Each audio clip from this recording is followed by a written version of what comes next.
the one tool you can use for everything from T-SQL queries to Spark notebooks to managing files in HDFS. So this cool tool here, this Azure Data Studio, doesn't replace SMS, right? No. No, we still have SSMS. Yeah. But this cool new tool can do things on Spark and notebooks, and I've got a terminal in there and everything. If only there were someone in the audience that could tell us more about the Azure Data Studio.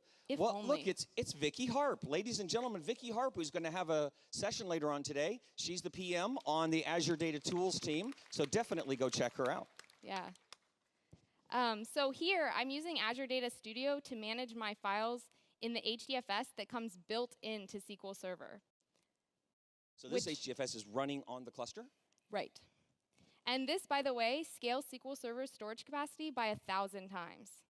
This CSV file contains some product review data from Wide World importers. Now, we understand that all of you, or many of you here, have a lot of experience with T-SQL. And we want to leverage those skills, right? So I am very excited. And everyone said, Anna, do not say excited when you get up there. They will not think you're being genuine. But I'm genuinely excited to announce for the first time publicly that we now have a SQL kernel within Azure Data Studio notebooks.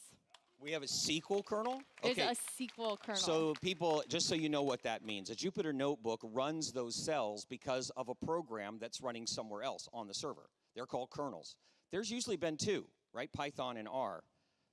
Is there another company that's doing a SQL kernel? So you're going to run SQL commands natively inside a notebook. Yeah, this has never been done before. You and can't has it find been shown anywhere else? Did you hasn't show been this shown to me? anywhere. Nicely done. An exclusive for SQLBits. Look at that. Very cool. So here I'm using the SQL kernel to connect to the master instance in my big data cluster. And from there, I can leverage Polybase to create an external table to query that product review file, except using T-SQL. So external files allow me to access data outside of SQL Server, again, without having to move it into SQL Server. This means that instead of querying tens of terabytes of data, you can now use T-SQL to query hundreds of petabytes of data.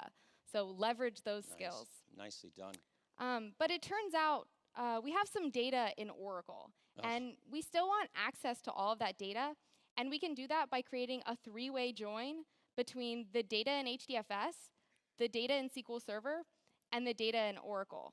Now, you had to install the Oracle listener, though, on the servers. And no, you have to install the listener. That's how it works. I was a DBA, so you got to listen to me here. Yeah, you're also old. I am old.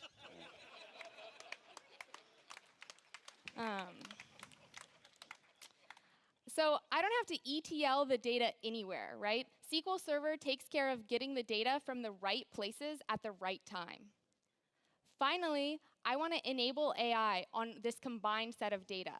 The SQL Server master instance in the big data cluster installs with machine learning services and Java extensibility, which means I can analyze all of the data in the cluster without having to move it in the language of my choice, R, Python, and now Java in 2019.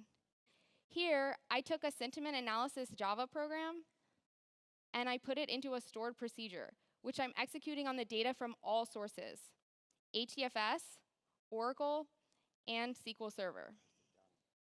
Let's take a look at the results. Nice, nice. So in SQL Server 2019, we're enabling big data capabilities based on HDFS, support for data virtualization, and intelligence over all your data. We're bridging the gap that exists between relational database deployments and big data deployments. Fantastic. Thank you, Anna.